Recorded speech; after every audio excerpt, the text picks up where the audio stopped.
Good morning to all. It's my great pleasure to invite you all to this international symposium on education. Yes, sir. Am I audible, sir? Yeah, you can start. Okay. Yes, sir. Sure, sir. Thank you. Yeah, Sir. you're audible. Thank you, sir. Okay.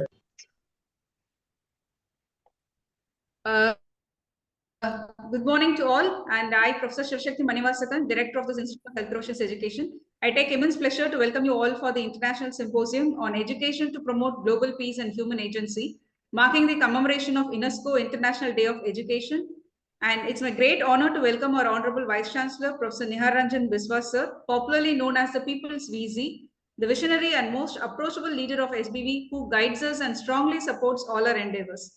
With great pleasure, I welcome our respected Registrar, Professor A.R. Srinivasan, sir, and they serve as a strong source of support and facilitate the smooth running of our academic programs at SBV. With great respects, I welcome our founder member, Professor Ananthakrishnan, sir, and also the Director of Sea Dreams, Professor Ravi Shankar, sir, without whom this day would not be possible. Hearty welcome to all of you, sir. And hearty welcome to all participants. And we are proud to have 500 participants from 220 institutions across India as well as abroad. Hope this program will give you the message you're all longing for, and thanks for joining us. Now I invite our Honorable Vice-Chancellor, Professor Nihar Ranjan Biswas, sir, to give us the inaugural address, please.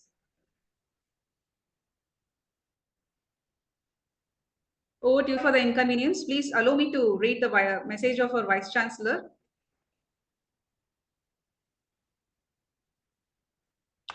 With due respects, I'm here reading out the message from our Honorable Vice-Chancellor, Professor Nihar Ranjan Biswas.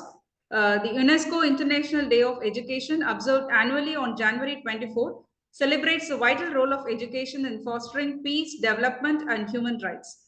Last year's theme, Learning for Lasting Peace, emphasized the critical role of education in fostering peace and addressing global challenges such as conflict, discrimination, and hate speech.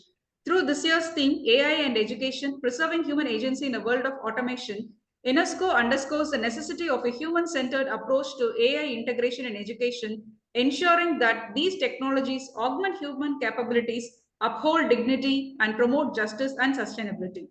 I am happy to inaugurate this online international symposium with nearly 500 participants from 220 institutions in India and abroad, organized by the Institute of Health Professions Education, Sri Balaji Vidyapeeth, and the Center for Excellence in Learning and Teaching, AIMST University, Malaysia. My best wishes to the center and to the speakers. Hearty welcome to all the participants. So this is a message from our Vice-Chancellor. Thank you, sir. With this, I'll proceed with introducing our speakers of today. Please allow me to share the screen.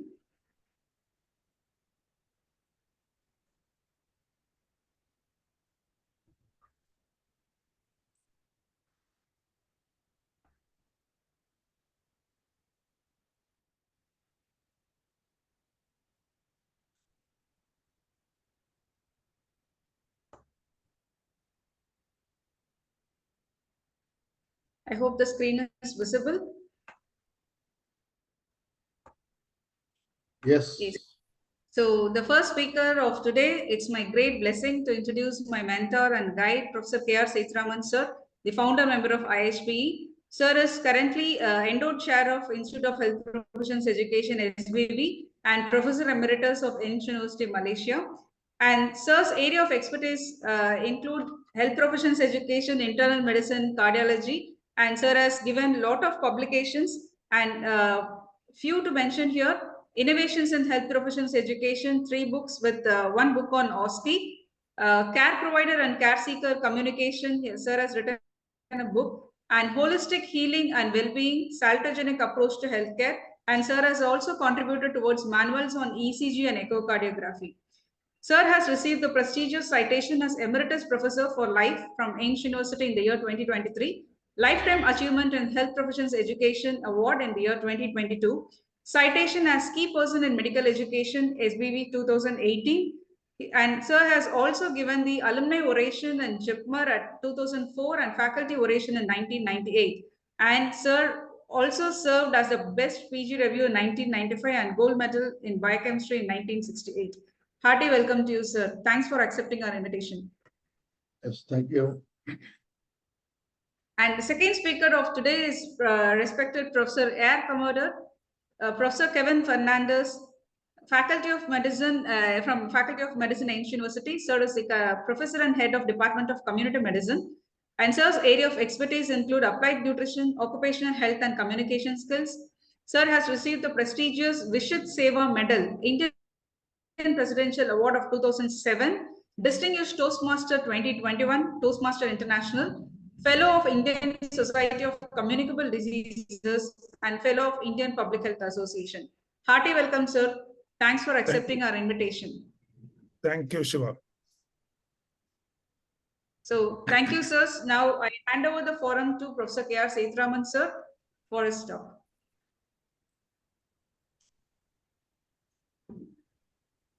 Can you see the screen? Yes, sir. Yes. It's yet to go to the slideshow mode.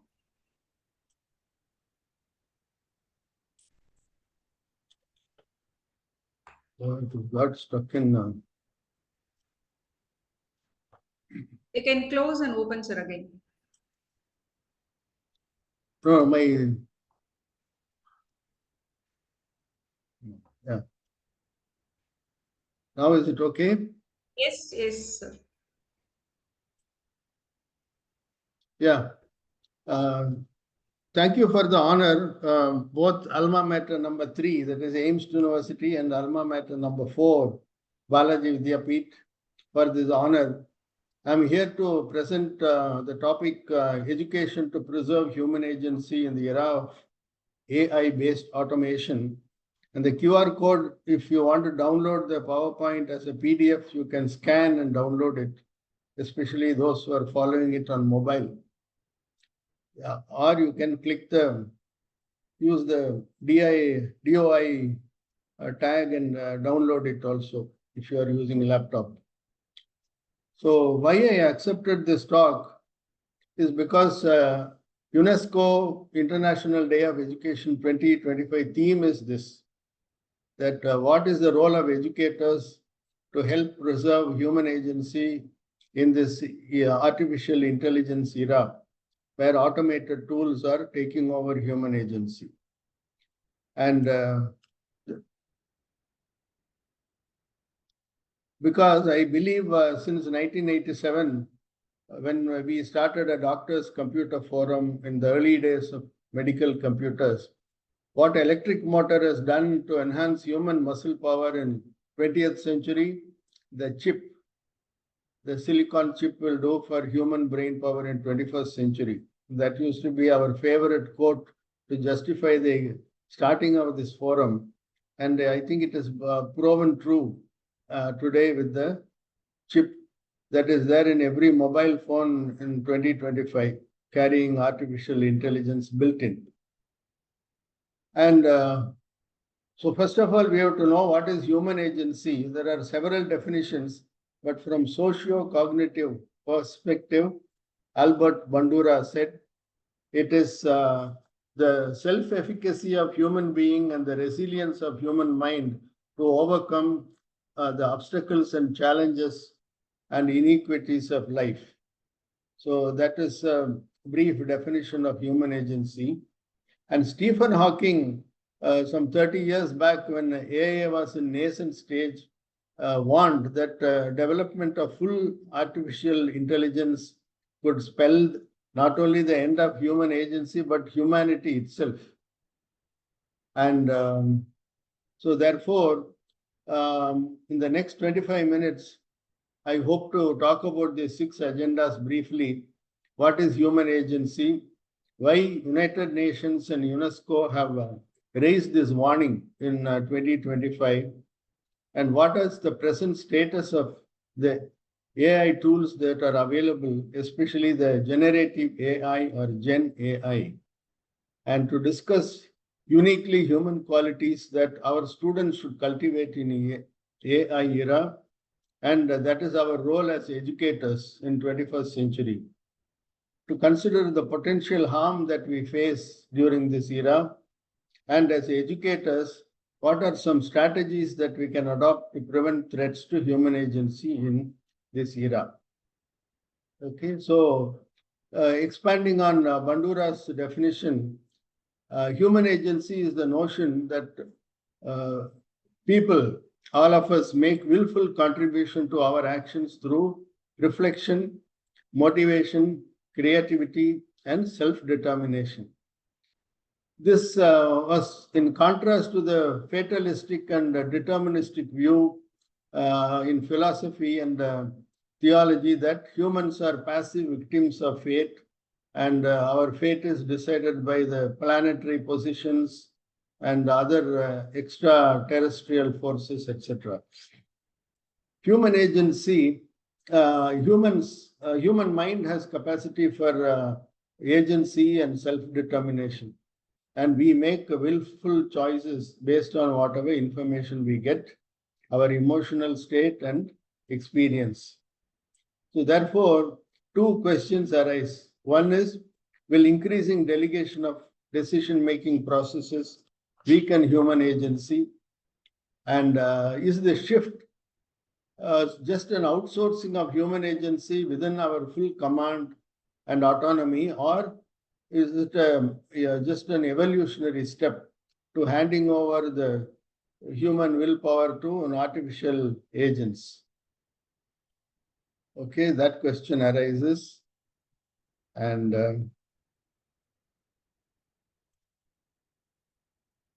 the second agenda is why UN and UNESCO raised it as a theme for International Day of Education 2025. Because they have, since 2021, for the past 4 years, they have raised concerns repeatedly about the looming threats in the AI era. One is the over-dependence of us on AI as a decision-making tool.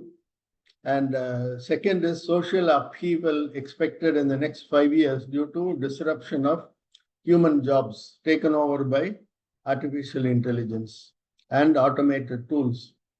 Third is the inherent danger from AI-based surveillance systems meant to control people and also for corporate profit.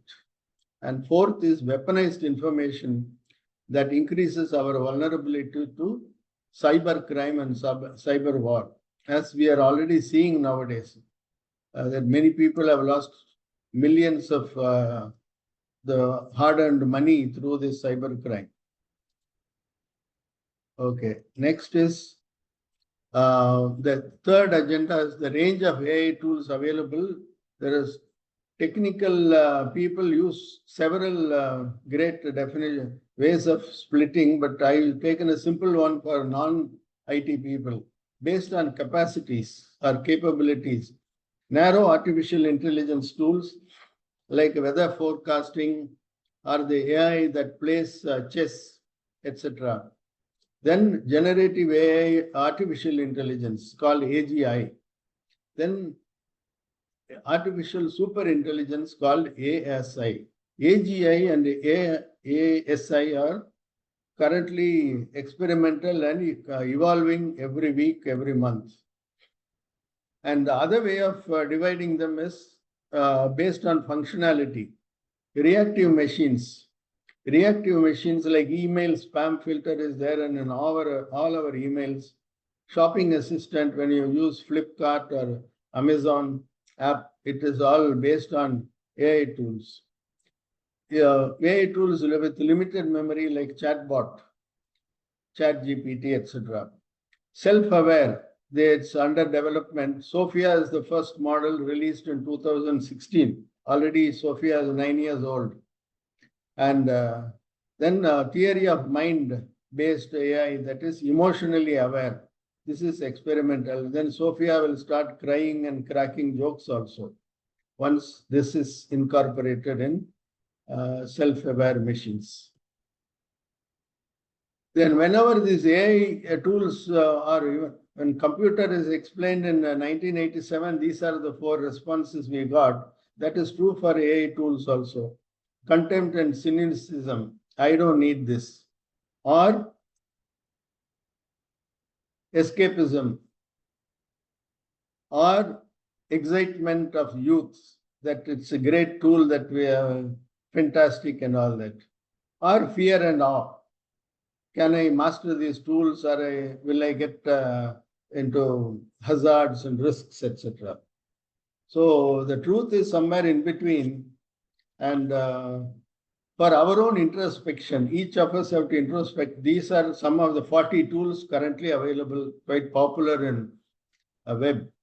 Some are free, some are paid. So it is for us to see how many of these have we tried out.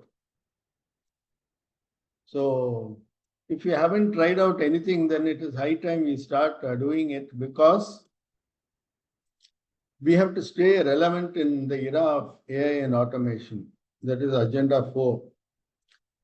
As this cartoon says, if we remain illiterate in the AI era, technologically challenged, then what happens is the technologically illiterate staff will replace those who cannot. So therefore, United Nations has UNESCO has done a good deed by putting this AI competency network for teachers and AI competency framework for students. These two frameworks you can download and try to adopt some of this. This is actually meant for school teachers. College, higher education educators must be quite comfortable in using these tools. So, and the other thing is, to educate our students to remain relevant, we have to focus on the 8 human traits that AI cannot replicate well at present: creativity, emotional intelligence, adaptability, ethical and moral judgment, soft skills, intuition, physical dexterity, and sense of humor. So that is essential, that the curriculum and other ways of teaching must focus more on these skills and concentrate on jobs where human skills are crucial even in this era, so that we don't lose the job. So these are especially useful in healthcare, social work, education, art, and leadership. And the curriculum should focus again on emotional intelligence, creativity and critical thinking, adaptability, and flexibility that is special for humanity, and ethical judgment and professionalism. So these are some of the skills that are crucial, and we have to focus on that. And evaluation drives the curriculum. So when we are assessing, we have to design assignments for critical thinking, modernize the writing assignments for AI era, so that they cannot simply ask ChatGPT to produce their assignment and submit. And you have to go outdo what ChatGPT cannot do. We have to modernize so that students are made to think. And thirdly, update the case-based questions for deeper analysis. So you can look up solo taxonomy or practice questions at level 5 or level 6 of Bloom's taxonomy, or ask multi-neuron questions, and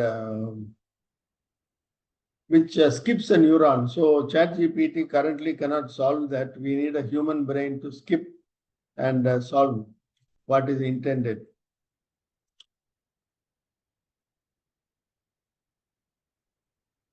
Then agenda 5 is the next one. I'll take about 7-8 minutes on this. Be aware of the risks associated with Gen AI, generative AI, like ChatGPT in education. One, we are already aware, plagiarism. Second is misinformation. They download some hallucinated output from Gen AI and submit it assignment or write in the exam. So we have to correct them. So to how students should look for misinformation and survive instead of succumb to that. And ethical issues concerning, I'll give an example later. Data privacy, I'll give an example later. Bias in AI algorithms. So where in US-based algorithms in AI tools, it is basically meant for white Caucasian males and little less Caucasian females. Whereas face recognition software does very poorly with brown people like Indians, Hispanics, or black population, African Americans. So this kind of problems are there, and wrong people get arrested if they are from this minority community. Then transparency in decision making. This self-learning chatbots and AI tools, unfortunately, the creator cannot control it because they keep learning by themselves and doing things by themselves. So therefore, this is one of the vulnerability of generative AI, and which creator cannot control. Is this threat real or just imagined? What happens in the next 10 years? A recent survey was done with 540 experts in AI and IT technology. Majority, 56%, said that AI-based systems will be designed to take full control of most technology-aided decision-making by 2030, in the next 5 years. And you can read that. I've given the link. You can read. It's a very massive article with more than 100 responses. I've just selected 4 representative voices. That AI can augment human decision making, but by taking over human agency, it can do so even without humanity noticing that it's happening. That slowly they'll just take over the decision making. And it will allow the owners of this, the oligarchs, like there are 3 or 4 now, well-known names, who control the algorithms and have exploitative power over workforce, markets, human beings, etc. Then AI is only as good as the algorithm, so it's vulnerable to hackers and have biases and glitches. And future of AI will be determined by the government interest, commercial agenda, and overall there is a large threat to undermine human agency, and much to our chagrin. And as UN has already said, there is threat to human jobs done by human beings now. Inaccuracy of content like misinformation and hallucination, and the total lack of any regulatory policy to certify accuracy and safety of these AI tools at present. Deliberate misinformation, an unknown potential threat to human agency. A rogue generative AI, supposing it's controlling bank sector, can become dangerous technology to manipulate human minds, human finance on a massive scale.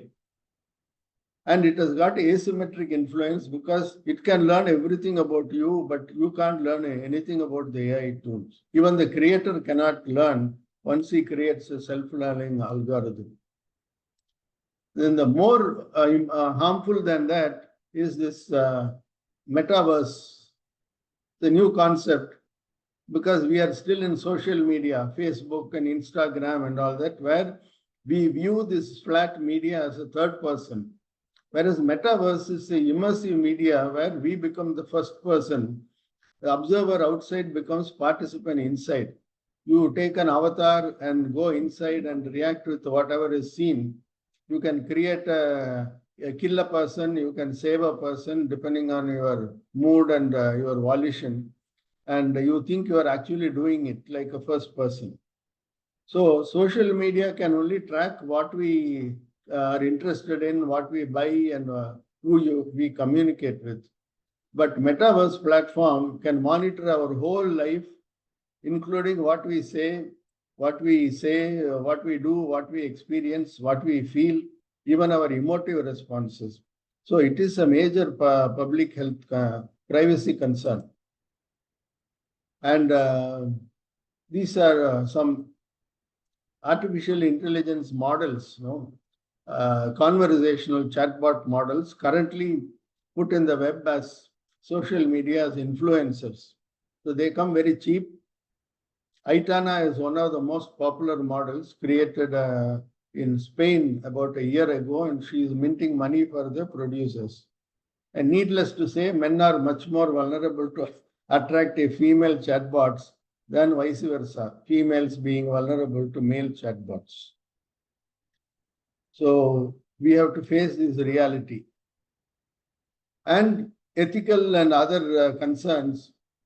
In a disturbing revelation, a girl that was murdered in about 9 years back, 2016, I think, Jennifer, her photograph and image from the various files in the web now has been taken by a chatbot to create a chatbot which is now available on the web. So he has gone to court seeking redressal.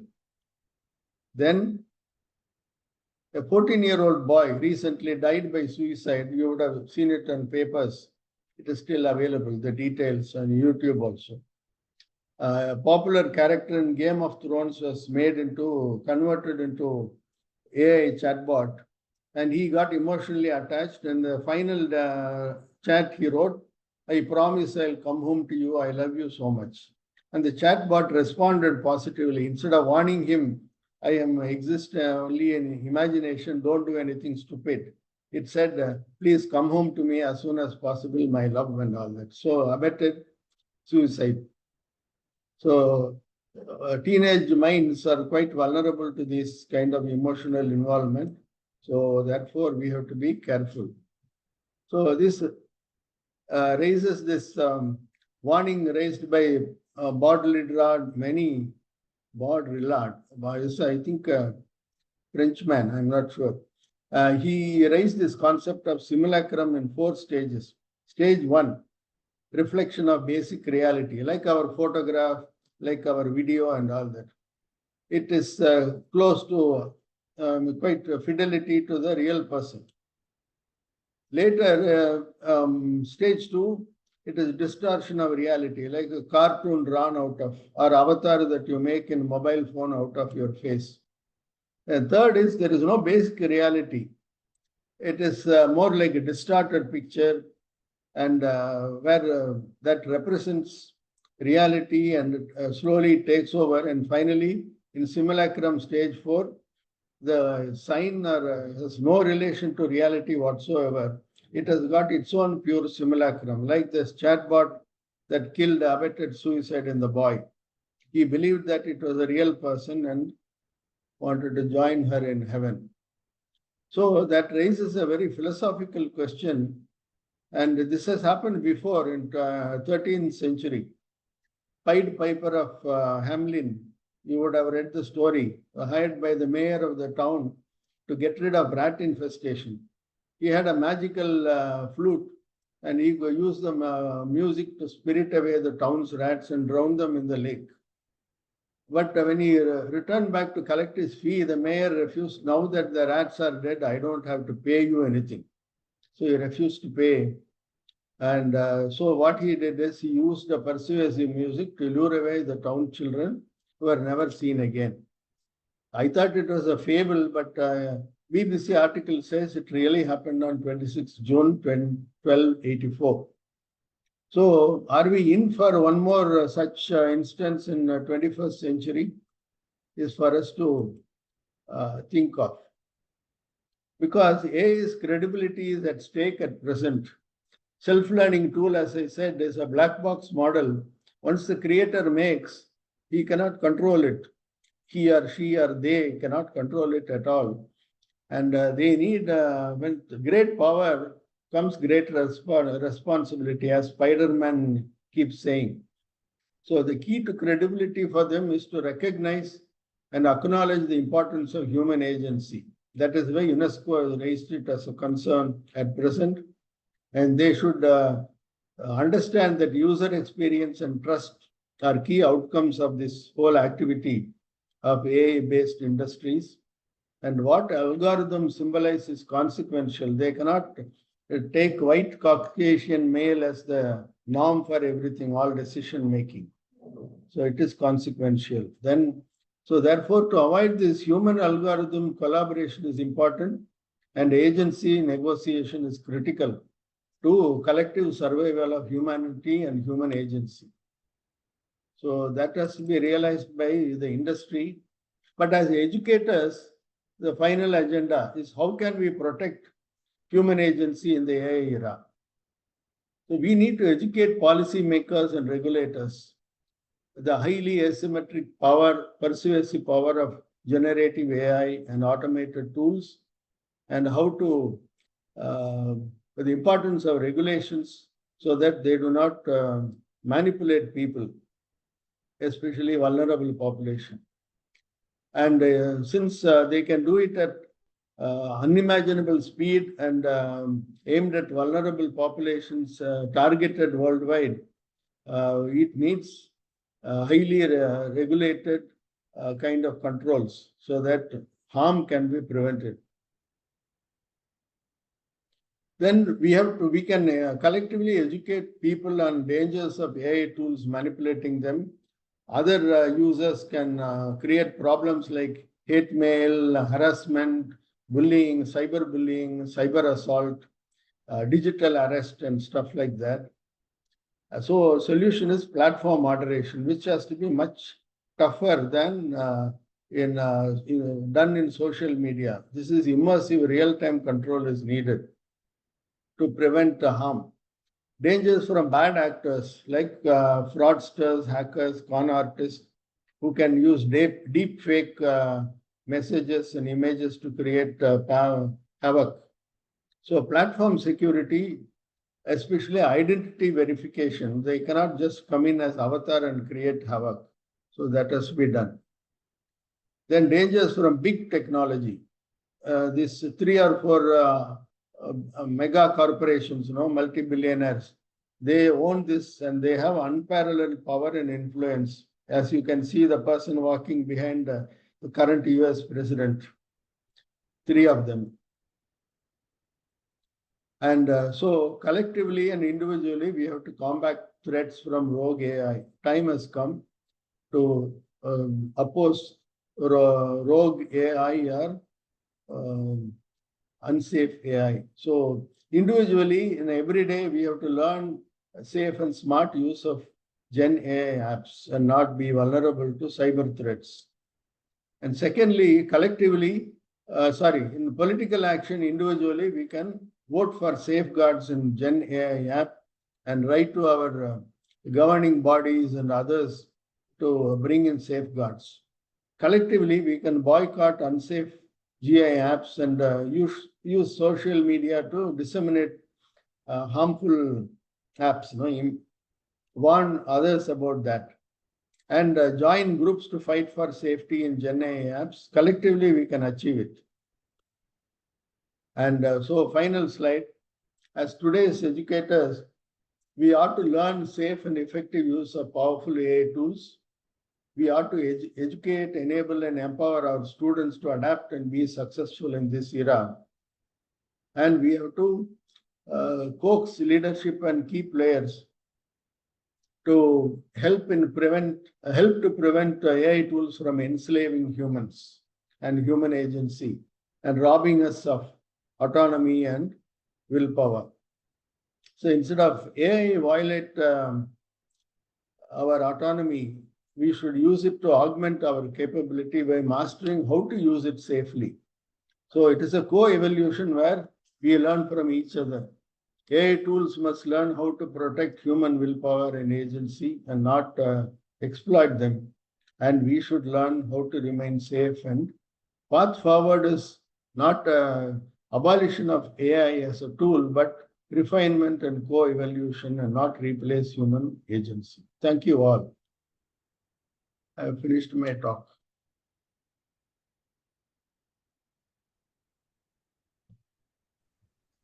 Thank you, sir. Thank you so much for that empowering talk. Actually, there is AK sir, could you please unmute and ask your query, please, question? No, Shiva, I have put it in the chat box. Check and switch on your video, Yeah. sir. You can see my question in the chat box, and maybe KRS will answer that. So how do we recognize the transition point from using AI for the benefit of education to AI using us as pawns in education with little control over the events? Yeah, that is the actual issue that the United Nations is now fighting for. They have made it as a global agenda. You can see UN Security Council has discussed this problem. They want safeguards. But the way American new presidency is going, I think all safeguards will be broken in the next 4 years. And there is enough time. 4 years is enough time for AI to create damage. The problem is it's a self-learning mechanism, and once the algorithm learns by itself, then these creators cannot control it. The only way is to switch off the power. Other than that, it is difficult to control. So that is the whole issue. Even Sundar Pichai in Google has raised in the 2024 January his annual talk. He warned, and he wanted US to lead in bringing in safeguards. But till date, nothing much has happened. So that is why UN is concerned. And with this new government in place, which is run by this oligarch multi-billionaires, I really don't know what is going to happen. We have to wait and see. We hope sanity will prevail. Because the way people are losing lakhs and crores in India and cybercrime and all that, many of them are deep fakes created by generative AI tools. So it's a reality we have to live with. The question is, as educators, we have two roles. One is to survive this era. Second is to prepare our students, especially when they practice as doctors, nurses, and healthcare professionals. They'll be using these AI tools. The only thing is we have to be expert in whatever. That's what I feel.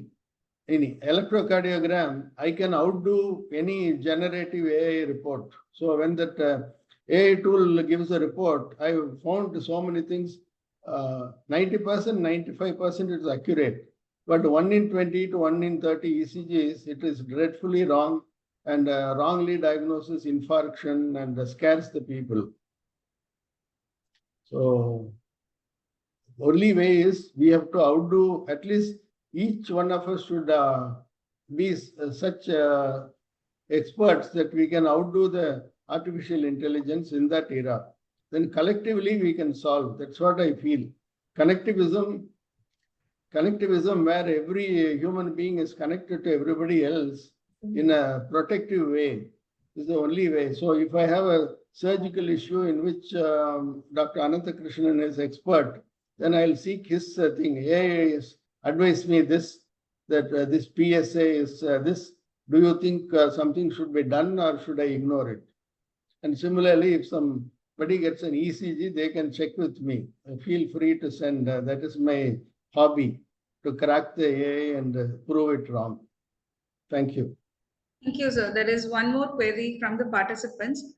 Students started to rely more on AI than faculty. Can you give us some suggestions to uphold them as a faculty? This is from Dr. Sendil Kumar. The best way, in my opinion, now when I was dean, this problem was that plagiarism, so as to conduct vivavacy. I remember Sundram was there in that meeting that we used to discuss the score, bell curve. Bell curve was grossly shifted to write in pharmacy because the students did that. And for us also they did. But what happened is in pharmacy, they didn't conduct viva. I immediately, after seeing the bell curve, I told students that you must appear in a viva with 40% weightage. So that plagiarized answers were made to 60 and 40. Then we got a bell curve.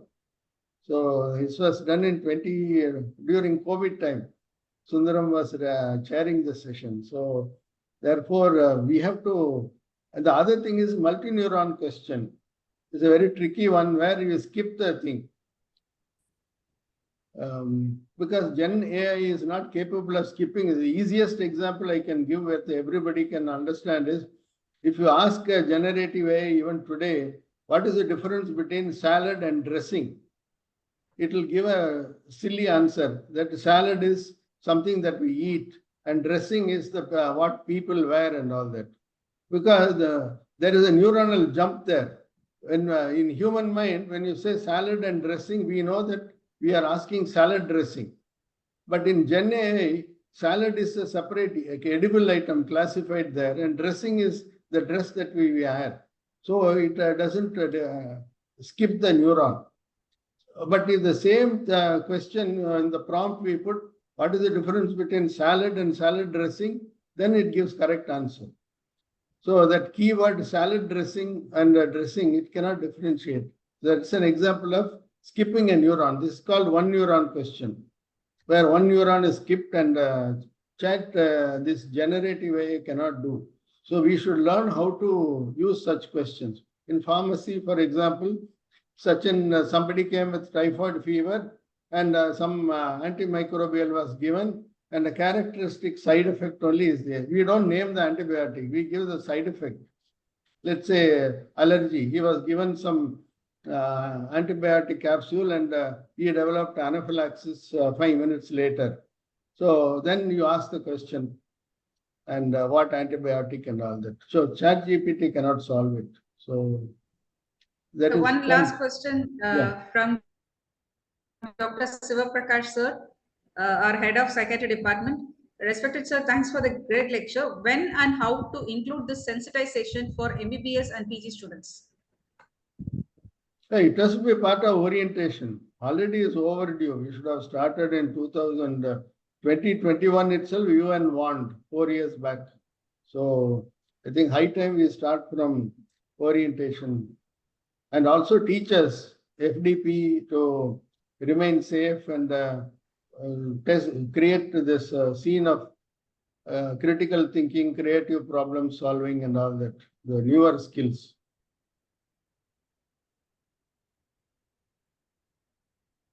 When there will be an Indian ethical guidelines for adopting AI in education?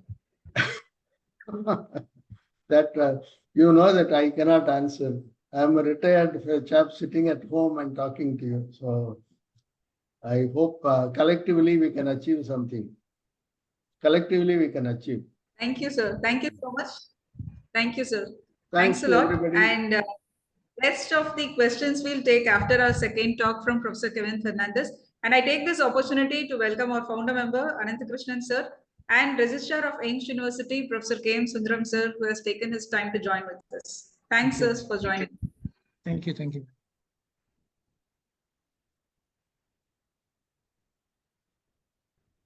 It's visible, Prof. Please proceed. Good afternoon, ladies and gentlemen.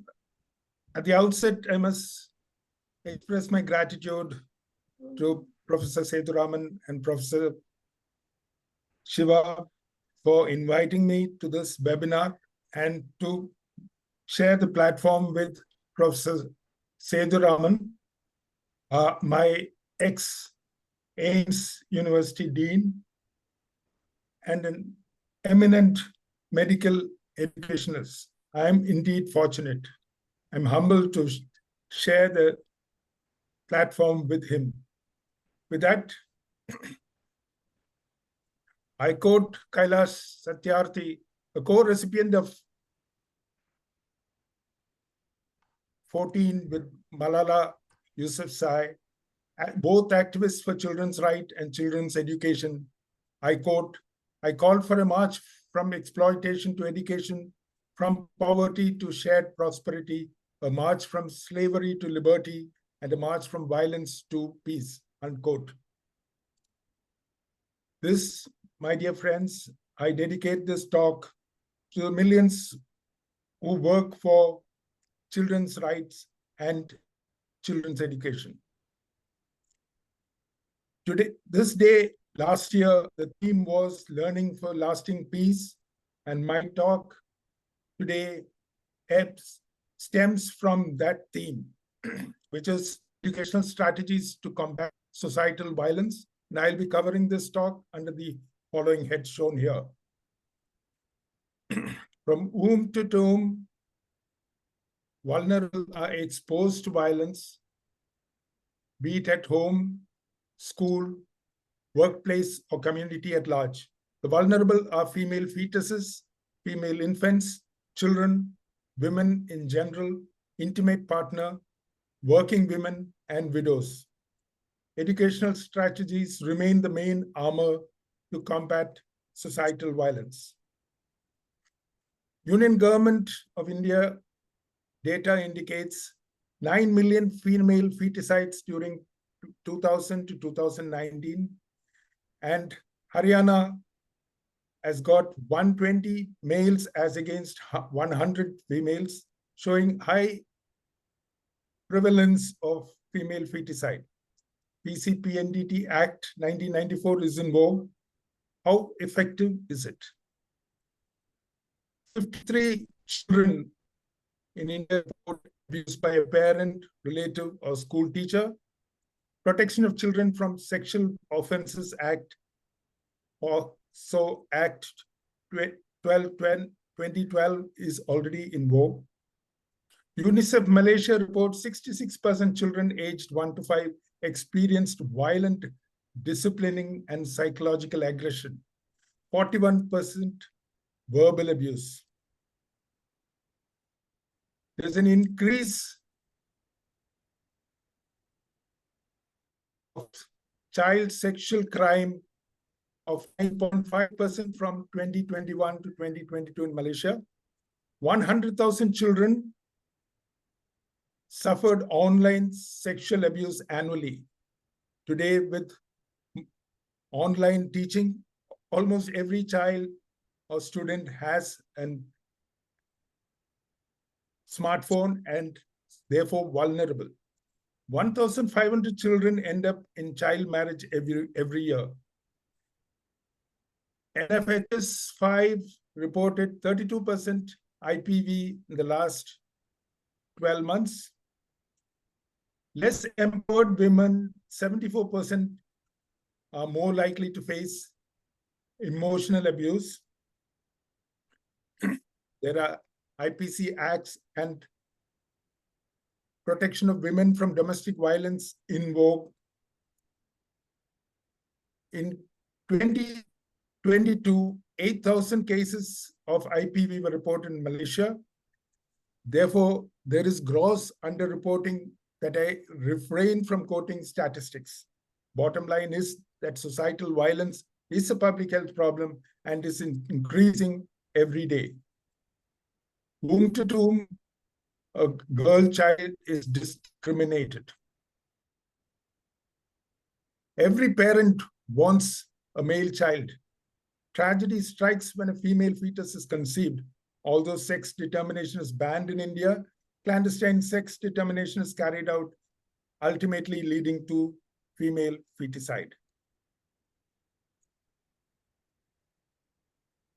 If by luck this fetus enters the world, she is greeted by disappointment, neglect, discrimination compared to her male sibling. The above, coupled with malnutrition and infection, succumbs to be a statistic. Female infanticide. My heroine, Shanti, whom I have named, should consider herself lucky if she enters school, soon to be pulled out to look after her male siblings, help in household chores. Shanti longingly yearns to join her friends in school and have a normal childhood. Child marriage. Shanti attains menarche and soon is bundled off to child marriage to a much older man. In the in-laws' house, it is from the frying pan to the fire. Dowry harassment, domestic violence in the in-laws' house plagues young Shanti, who now becomes a teenage mother. Shanti now has graduated to be a victim of intimate partner violence. Acts like POCSO 2012 and Protection of Women from Domestic Violence Act are in place. How many convictions of perpetrators do we see? Are they only on paper? Shanti remains homebound, not to be seen, not to be heard. She's emotionally and financially bankrupt. Then, ladies and gentlemen, is my question. Is home safe? Shanti witnesses other women taking abuse silently, and therefore she accepts it as her fate. Autumn of life, Shanti's kids are married and are moved out. Only two elderly, plagued by geriatric maladies, to fend for themselves. Women outlive men. Shanti is now a widow. The long hall staring at her. Societal taboos on widowhood adds to her woes. I lost my father when I was in school, and my mother went on to be a widow for 35 years. I remember this empowered woman bringing up her 3 children, and thanks to her, we have an English professor and 2 doctors graduated from JIPMER Pondicherry and AFMC Pune. May her soul rest in peace.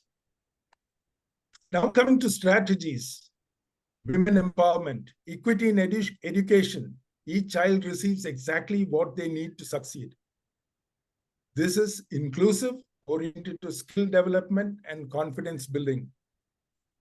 The girl must be made aware of her rights and privileges.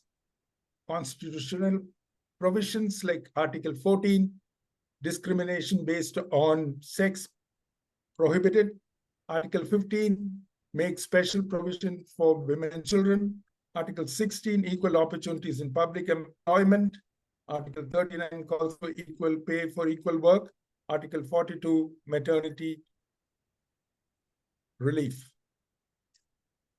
Government initiatives have listed few: Beti Bachao, Beti Padhao, improving women's welfare through education. The rest, entrepreneurship for women, and of course, maternity benefit, which has been increased to 26 weeks. Other schemes like preventing commercial sexual exploitation of women and children and providing shelter for women in distress are some of them which are mentioned here. We now come to home. Empowered women like Shanti can lay a strong foundation of love, mutual respect, and empathy at home. And parents provide safe and supportive home environment. Parents model non-violent behavior and reinforce the values and skills taught in schools and maintains discipline at home.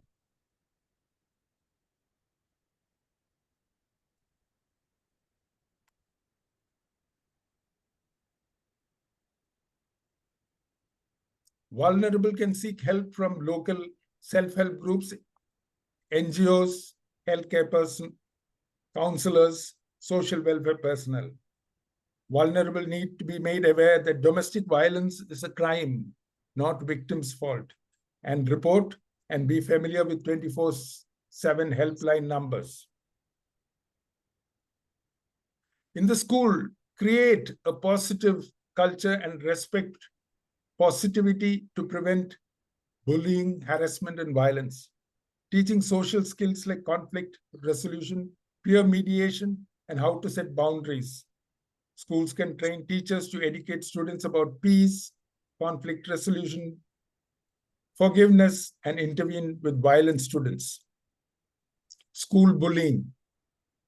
This bullying is a pervasive problem that impacts children in schools involved as perpetrators, victims, and bystanders. The targets of bullying are typically weak and unpopular, and aim of the action is to intimidate and disempower such individuals. Bullying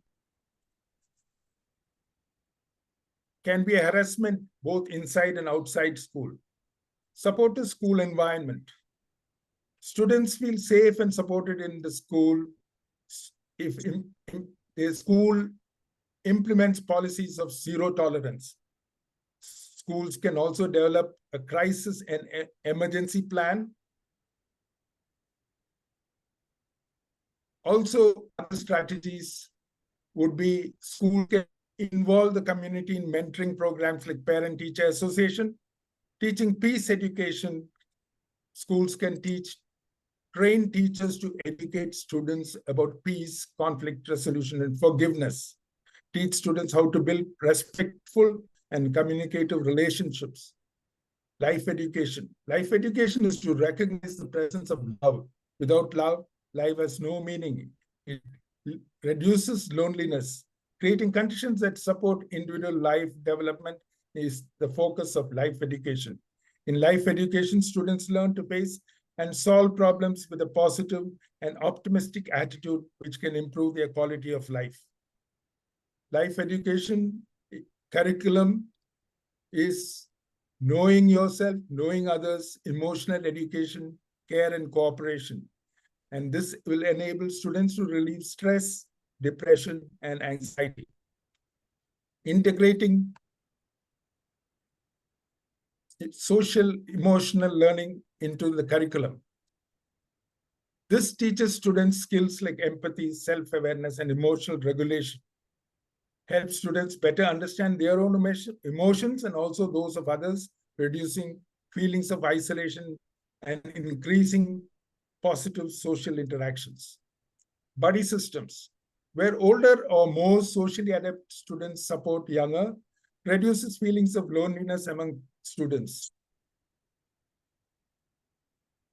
Extracurricular programs. Teachers should encourage students in group activities, club, extracurricular programs, which emphasize teamwork, cooperation, and inclusion. These settings provide opportunities for students to form friendship and feel a sense of belonging. Mindfulness. Mindfulness is basically human ability to be fully aware of what's happening in the present, not past or future. Research has demonstrated positive psychological effects of mindfulness for students as well as teachers. Mindfulness, what are the benefits? It reduces stress, enhances performance, gain awareness, warmth and kindness, health, happiness, and healthy relationship, and combined with yoga and sports, enhance benefit manifold. Counseling support services. Ensure access to counseling services for students 24/7. School counselors can provide a safe space for students to discuss their feelings and work through challenges. Teachers training. School teachers are often the first to respond when a student presents with a mental health issue in the classroom. Therefore, teachers should be taught of early warning signs of stress, anxiety, and depression in students. Modeling positive behavior. Teachers to model positive behavior, active listening, empathy, respectful communication to create a supportive classroom atmosphere. Emotional intelligence. Young people go through extreme ups and downs at different stages of their life, especially during puberty.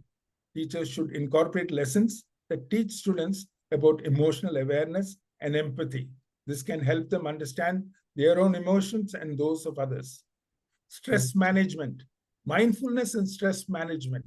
Teach techniques such as mindfulness, meditation, relaxation exercises to help students manage stress and anxiety.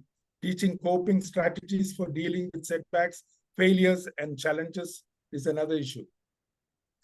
For students, emotional engagement can be fostered through interactive learning. Hands-on activities and interactive lessons help students feel more involved and interested.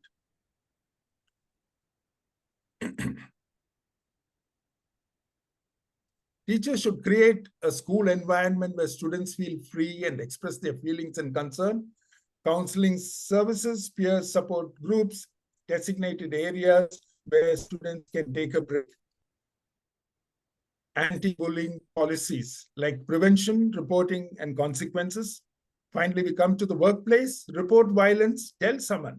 Treat others with respect. Treating others with kindness and respect can help prevent violence. Learn conflict resolution. Learning peaceful conflict resolution techniques can help prevent violence. Challenge gender stereotypes to prevent gender-based violence. Promote women's empowerment. Speak up if you see something that makes you uncomfortable. Comprehensive workplace violence prevention education should be in place. Finally, a summary of the educational strategies for societal violence, women empowerment, equity education, safe home environment, supportive school environment, teaching peace education, life education, body system, extracurricular program, mindfulness, parental and community involvement, counseling services, teachers training, curriculum integration, anti-bullying policy. Finally, I come to this quote of Sakina Yakubi, an Afghan activist who opened schools for women and children. I quote, "If I were to overcome terrorism and violence, we need education. That is the only way we can win," unquote. In the TED talk that she was giving, she mentioned a situation where she was going to the school and she was stopped by Taliban militants with machine guns. And they said, "We know what you're doing. We know where you're going. You cannot proceed. If you want to proceed, promise that you will also teach our men." As a child, I was given a gun and told to kill. And that is the only thing I learned. I never went to school. I've seen the good that you have done to our women, and I want you to include men. And that is how she switched over to men's education in Afghanistan. And I think this Taliban militant has validated my today's topic: education can combat societal violence. Thank you very much. Thank you, Prof. Thanks a lot for that very informative talk. And there is a post from Dr. Vaibhav Nayak. Why have an attitude that early childhood violence and abuse is only directed against female children? And why can't we have a gender neutral approach towards violence in childhood and violence in adulthood? Well, the majority who are affected are women, and therefore I stuck to women. Of course, your point is right that both when especially when you talk of children, both boys and girls are affected. But I think on the whole, I'm talking of a third-year MBBS student who came and confided in me and said, "When I was born, my parents were disappointed because it was not a boy. And from that day one till today, I've been discriminated against my younger brother, my sibling. And today I despise them. I prefer to stay in the hostel than to stay at home." I think that speaks it all. Thank you very much.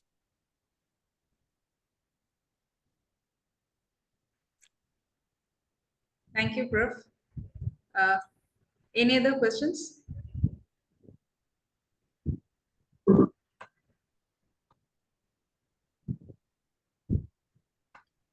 Prof, if you can stop sharing the screen.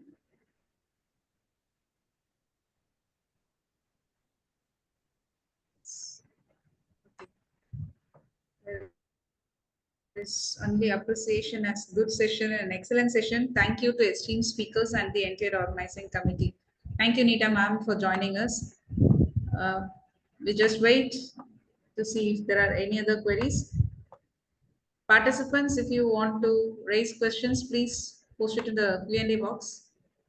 Or if you can raise your hand, I can allow you to talk. Yeah, Dr. Aditya, can I allow you to talk? 1 minute.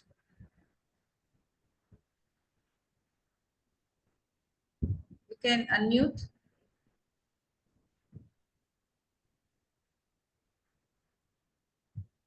Hello. Yes, please. Sir, I just have one query, sir. Please So go ahead. the upcoming generations are very much involved in getting much answers in the using ChatGPT, but they have not been well versed in getting in up-to-date knowledge in textbooks or anything. So the checking has been that even the software has come to how to not to get recognized the text has been taken from the internet sources. So how can we stop that? Is there any possible ways, sir?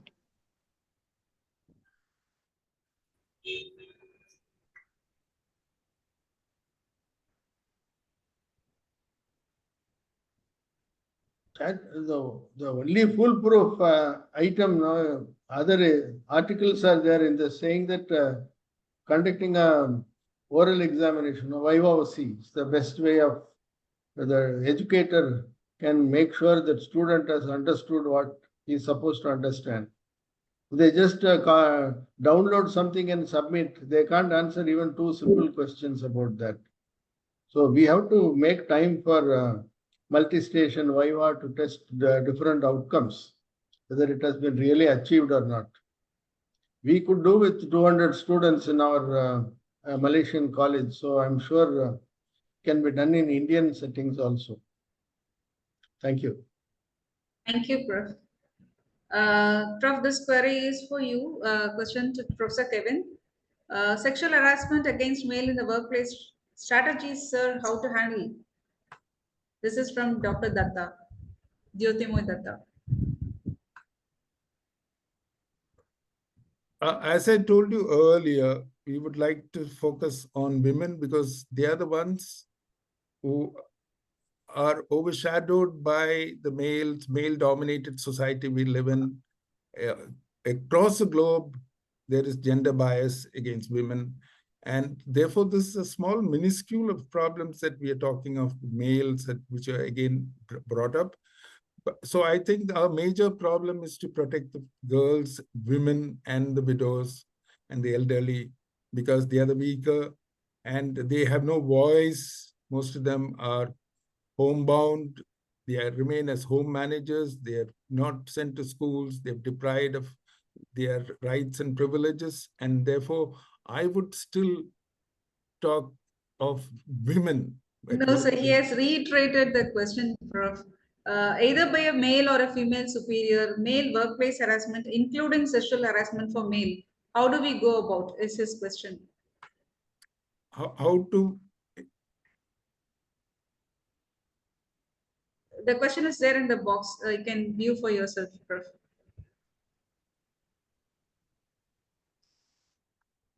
Either by a male or a female superior, male workplace harassment, including sexual harassment. How do we go about? No, obviously, there are checks and balances put in all workplaces, and where there is a committee for sexual harassment in all organizations, be it college or workplace, where you can report irrespective of who is harassing, and these are in place. But most of the time, it is never reported, and the person takes this harassment and carries on, because there is so much at stake. In case you report, the harassment will increase, you might lose the job, and therefore this is unreported. But we should initially itself, they should be told that there are checks and balances and you need to report, and these are the methods. You can be anonymous and pass on the information, and I think it can be handled. That is not an issue. But most of the time, the victims don't want to take it up for various reasons. And most of the time, we all know that how the unprofessional journalism, they highlight a lot of things when it comes to the news media, and the victim gets harassed more when they come out. And that is the reason why they try to stay quiet and suffer and carry on. I don't know whether I have been able to address. Dr. Datta, as you have mentioned in India about the internal complaints committee, I think I'll add a point to here. And this internal complaints committee on sexual harassment is not for women alone. And as it is we can have for all genders, and that's depends upon the institute or the university policy of how they are going to take it around. And there is one question on how about harassment among LGBTQ? Well, I don't think at this point of time I would like to go into that area. We have confined ourselves to only these two genders. Thank you. Prof, if you permit me to add to them. Again, in India, as per the UGC norms, there are so much of cells, multiple cells within the university premises, including the minority committee, this equal opportunity cell, this internal compliance committee. There are so many committees that are formed and framed to protect everybody irrespective of their gender. So it all depends upon the university officials and the courage of the victims to take it ahead. You must have heard about the US president talking of gender. He's accepted only 2 genders. Dr. Monty has mentioned the incidence of children getting harassed in schools is getting reported in media. Does this increase the number of incidents or helps in getting alerted by the parents? So the role Basically, of social media in promoting these things. Yeah, but so social media needs to be positive in reporting things, and it generally does alert the parents and the children, but at times they go overboard, and there are perpetrators who take advantage and harass more. That is the other side, the flip side of the whole thing. But awareness is important by the media.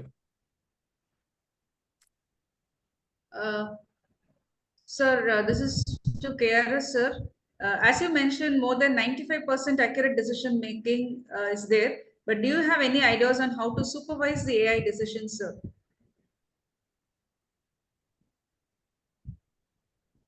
No, AI decision, because ECG reporting is a single task, depends on the training. It learns from various ECGs fed in.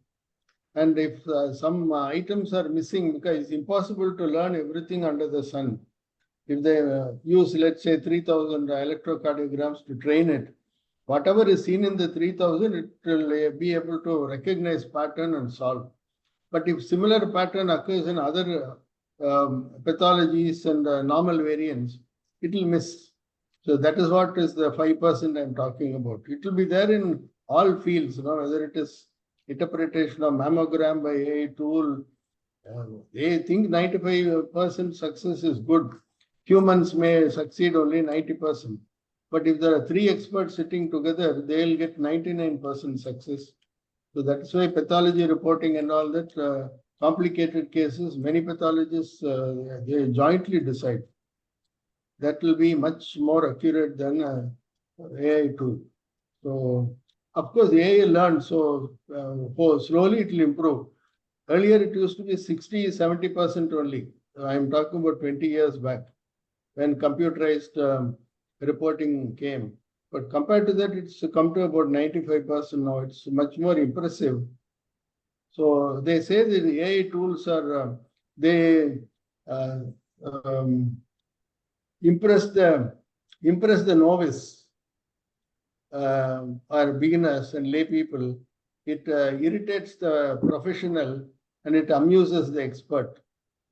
So what I meant is the expertise at that stage that AI tools can amuse you with the mistakes they commit. Otherwise, if we remain at pro stage, we get irritated that we are losing our job. If you remain at novice stage, you get impressed by that. So I mean that stage. So collectively, we can, humanity can achieve that expertise. And connectivism is available now. That is the education policy, learning theory for 21st century is connectivism. It is not cognitivism. It's not behaviorism. It is not the other one, constructivism. It is all 3 put together and connected through connectivism. So connectivism is the way to go. We have to develop these networks and put up our problem, especially if it is AI based, and try to solve it. That is the only way. And maybe the algorithm also will learn from that and slowly improve and reach 99% accuracy. Thanks, Prof. Any other queries from the participants? There are a lot of appreciation for both the speakers, and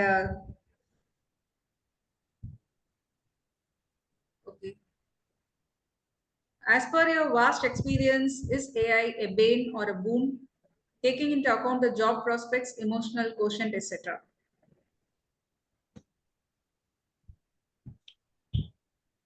We have to go to that Carl Sagan or some. They have a law of robotics, was enunciated some 50 years back by one of the physicists. It's still valid, law of robotics. But the thing is, self-learning robotics and AI tools, they are out of control. So that is the law of robotics. Protecting that becomes the risk now. That's why United Nations is worried. This warning was not given today. It was given some 50 years back. If you put law of robotics, you will get, I think it was Carl Sagan, I'm not sure, one of the popular scientists.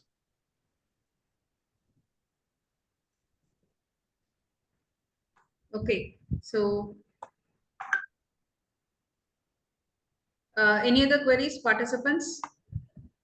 Or I'll invite Professor Dr. Prabhavathi, Assistant Professor of IHPE, to deliver the vote of thanks. And thank you so much, Professor Sethuraman sir and Professor Kevin Fernandez sir. It was really an interesting session, and there is the messages are pouring in the Q&A box, appreciating both the talks. Thank you so much for joining us, and I'm Can we ask 1 minute from Sundram, because we missed his inaugural talk? Yes. 1 minute for him before you thank. With pleasure. Nothing much, Prof. I was actually mesmerized with your introduction on AI. I think it was like an eye-opener. As you correctly pointed out, Prof, AI will not replace human agency, but the jobs will be taken from all of us by those who know how to use AI tools. So I think we have to adapt to it and then see and extract the best out of it so that we can deliver the best to the humankind, Prof. So I'm happy to be invited to attend this workshop session, Prof. Thank you very much. Thank you, Prof. Shivasakthy. Thanks, Prof. Thank you. Dr. Prabhavathi. Yes, ma'am. Good afternoon, everyone. As we conclude this inspiring commemoration of International Day of Education, on behalf of IHPE, it is my honor to extend our heartfelt gratitude to all who have contributed this significant occasion. We are immensely grateful to our Honorable Chancellor Sri M.K. Rajagopalan, SBV, for his visionary leadership and continuous support to our academic endeavors. Thank you, sir. I express my sincere thanks to our Honorable Vice-Chancellor, Professor Nihar Ranjan Biswas, for the inaugural address and his constant support in all our initiatives. Thank you, sir. I extend my heartfelt thanks to Professor K.M. Sundram sir, Registrar, AIMST Malaysia, Professor A.R. Srinivasan sir, Registrar, SBV, and Professor Ashok Kumar Das sir, Dean Academics, SBV, for continuous support. Thank you, sirs. Heartfelt gratitude to the resource persons of the day, Professor K.R. Sethuraman sir, Endowed Chair, IHPE, and Professor Kevin Fernandez sir, for your thought-provoking special lectures on education to preserve human agency in the era of AI-based automation and educational strategies for combating societal violence. Thank you, sirs. I would like to express my gratitude to Professor N. Ananthakrishnan, Professor of Eminence, and Professor K. N. Narayan sir, Adjunct Professor of IHPE, for their expertise, guidance, and mentorship. Thank you, sir. A special thanks to Professor M. Ravishankar sir, Director C Dreams, SBV, for supporting us to conduct this event success. Thank you, sir. I express my sincere thanks to Professor M. Shivasakthy, ma'am, Director IHPE, who warmly welcomed us and set the tone for this event. Thank you, ma'am. Lastly, thank you for all the participants from various institutions for grand success of this event. Thank you all. Thank you, ma'am.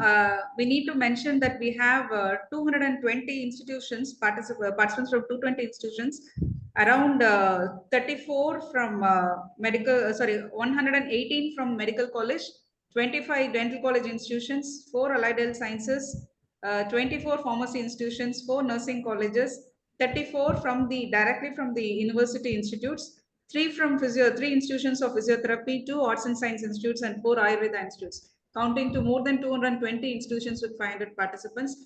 Thank you all for joining us, and please do stay in contact with us. The feedback link has been shared in the chat box as well as in the Q&A box. I hope you have received it. So please fill in that and make sure that you type your name promptly there in the feedback, because your certificate will be in the same spelling of what you have typed in there, and the email ID, because to that ID only the certificate will be delivered. So please take utmost precaution when you're filling this feedback link. Thank you so much. Thank you, sirs. Thank you all. I'll end the webinar here. Thank you, sir. Thank you. Thank you. Yes, bye everybody. Bye, Prof. Thank you, Prof. Thank you.